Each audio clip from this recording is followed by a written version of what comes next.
धर्मपाल कह रहा है कि मेरी घरवाली का नाम ले लेना।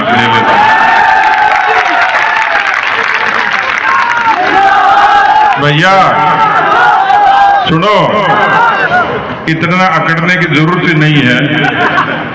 थोड़े दिन में मोदी जी पुरुषों का इलाज करने वाले हैं। 33% आरक्षण होगा तो अपने तो पीछे पीछे घूमना पड़ेगा। हाँ, आपके लिए खुशखबरी है। कल मोदी की कैबिनेट ने विधानसभा और लोकसभा में 33% महिलाओं के रिजर्वेशन के लिए कैबिनेट ने मोहर लगा दी। मेरे को तो खुद तू कह रहा घरवाली का नाम ले, मेरे को तो खुद को डर लग रहा है कि शाम को घर तक जाऊंगा तो घरवाली कहेगी इस बार मैं लड़ूंगी, तू रहने दे, मोदी ने इलाज कर दी। लेकिन अभी अलका जी कह रही थी 2 सरकारें हैं, क्योंकि माताएं बहनें बड़ी संख्या में बैठी है। एक सरकार तो वो है जिसको 55 साल तक काम करने का मौका मिला, और एक सरकार वो है जिसको कुल 15 साल 16 साल काम करने का मौका मिला। वाजपेयी जी से लेकर मोदी जी तक। मोदी जी वो प्रधानमंत्री हैं देश के, दुनिया के, जो महिलाओं के सम्मान के लिए, महिलाओं के स्वाभिमान के लिए, बात छोटी लगती होगी लेकिन हम गांव के लोग हैं। मैं भी बचपन में अपनी माँ को, दादी को, भाभी को देखता था, कितनी जिल्लत की जिंदगी थी, कितनी शर्मिंदगी थी। बात तो छोटी है लेकिन इस छोटी बात को बड़ी बनाकर लाल किले से कहने की हिम्मत करने वाला कोई देश का प्रधानमंत्री है जिसने कहा महिलाओं का सम्मान करो और 10 करोड़ शौचालय बने और माताओं बहनों को सुरक्षा, सम्मान और स्वाभिमान मिले। बैंक का खाता आज आसान लगता है। मैं कांग्रेस के लोगों को कहना चाह रहा हूं कि तुम्हारी झोली में कुछ नहीं है। यदि मोदी नहीं होता तो 50 करोड़ लोगों के बैंक खाते नहीं होते, उसमें 56% माताओं बहनों के बैंक के खाते। हिंदुस्तान कोरोना से मर जाता। मेरे को एक दिन अखबार के एक व्यक्ति ने फोन किया कि मोदी को तारीफ इतनी क्यों करते हो, तो मैंने कहा राहुल गांधी की थोड़ी करो, कोई करिश्मा करेगा तो मैं कर सकता हूं। लेकिन मैंने अखबार वाले को पूछा कि कल्पना करो कोरोना आ गया, राहुल गांधी देश का प्रधानमंत्री बन गया तो देश का क्या होता है। ये तो भला हो मोदी का जिसने टीके बना के सब लोगों को 140 करोड़ को महफूज कर दिया। धुएं से मुक्ति देने का काम मोदी करता है, मकान देने का काम मोदी करता है। और अभी मैं आया तो सब लोग राम राम कर रहे थे, देवनारायण भगवान का जयकारा लगा रहे थे, भारत माता का जयकारा लगा रहे थे।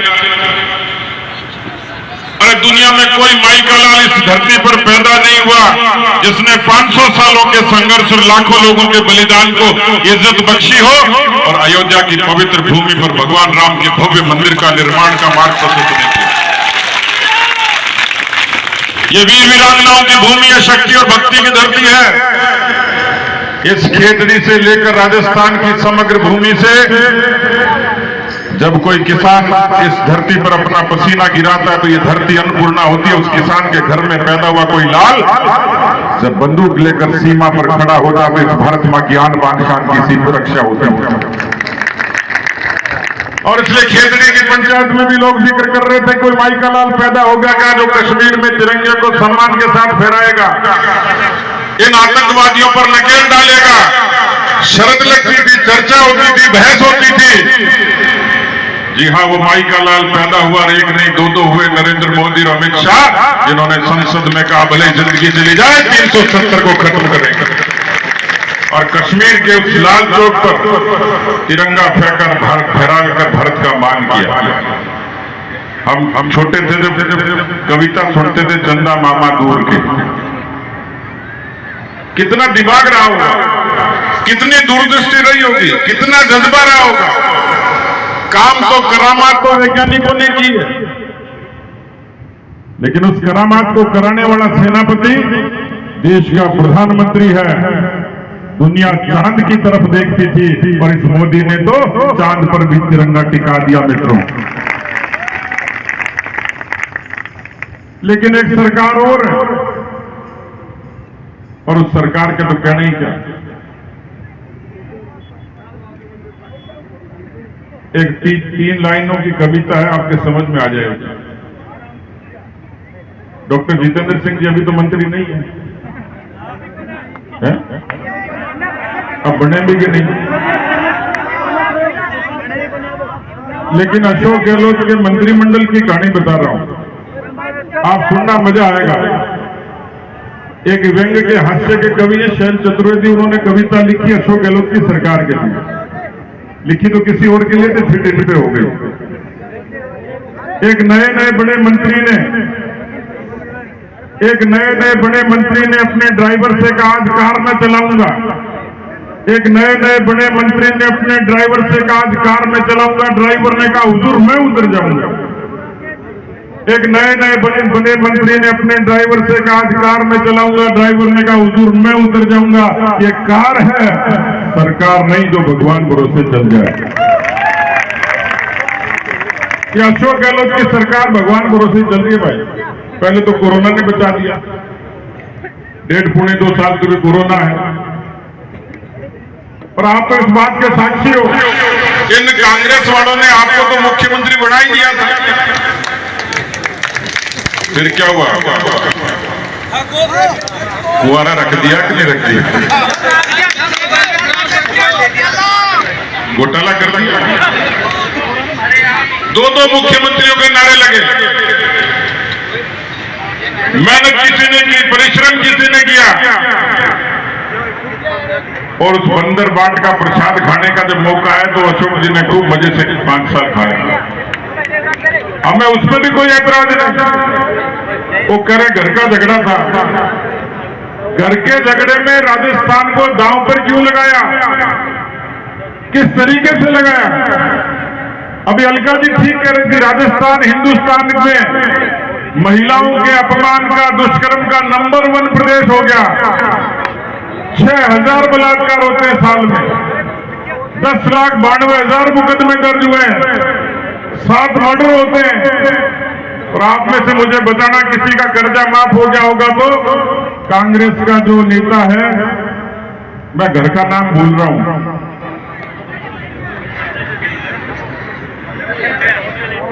बताओ, 100 रुपए इनाम मिलेंगे।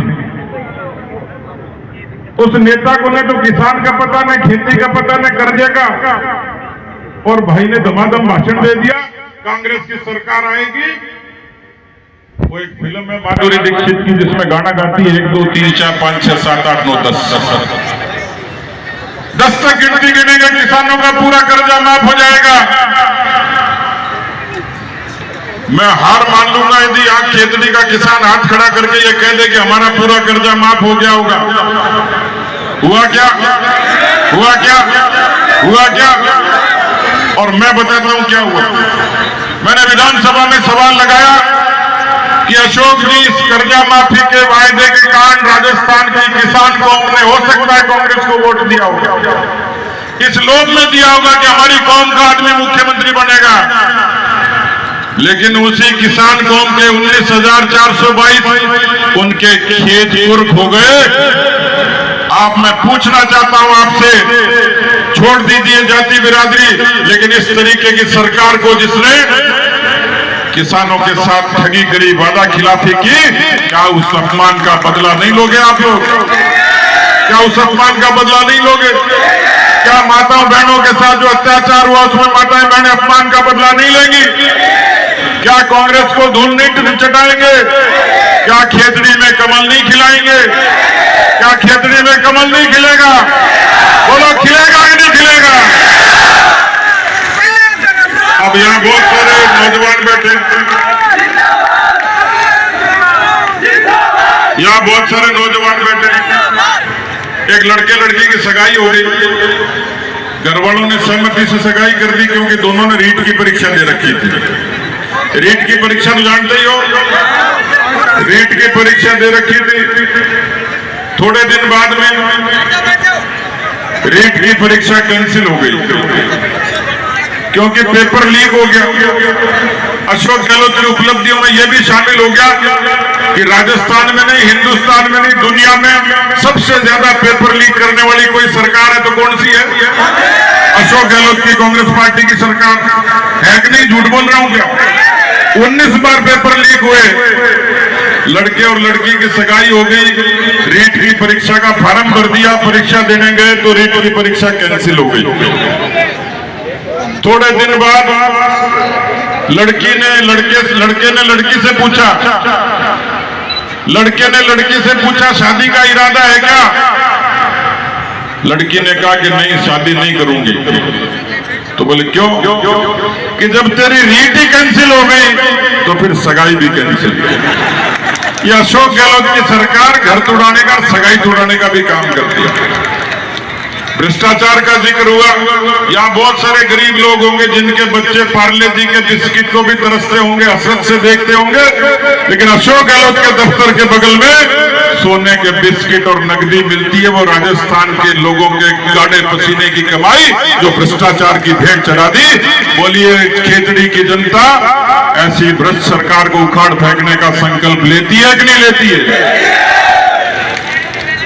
अब आप बताइए, हम सब लोग राम जी के, देवनारायण भगवान के उपासक, और कोई हमारे जुलूस पे प्रतिबंध लगा दे, रामनवमी के, हिंदू नववर्ष पर 144 लगा दे, कन्हैया लाल की गर्दन इसलिए काट दे कि अपने धर्म का पालन करता है, सनातन का पालन करता है। इस तुष्टीकरण की सरकार का बदला लेना कि नहीं लेना?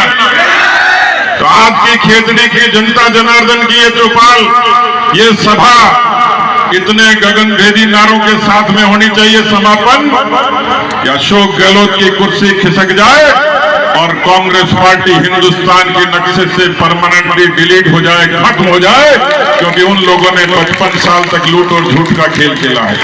मैं कुछ नारे के साथ अपनी बात को खत्म करूंगा, क्योंकि यहाँ हमारी मंच की सब बातों का सार यही है, ये बेईमानों का राज है, ये लूट की सरकार है। मैं बोलूंगा तख्त बदल दो, ताज बदल दो, आप बोलोगे बेईमानों का राज बदल दो। तख्त बदल दो, ताज बदल दो। भाई, खेतड़ी की आवाज अशोक गहलोत की कुर्सी तक और सोनिया गांधी के कान तक जानी चाहिए। तख्त बदल दो, ताज बदल दो, तख्त बदल दो, ताज बदल दो। मैं बोलूंगा किसानों को न्याय दो, आप बोलोगे न्याय दो। मैं बोलूंगा युवाओं को न्याय दो, आप बोलोगे न्याय दो। मैं बोलूंगा महिलाओं को न्याय दो, आप बोलोगे न्याय दो। किसानों को न्याय दो, किसानों को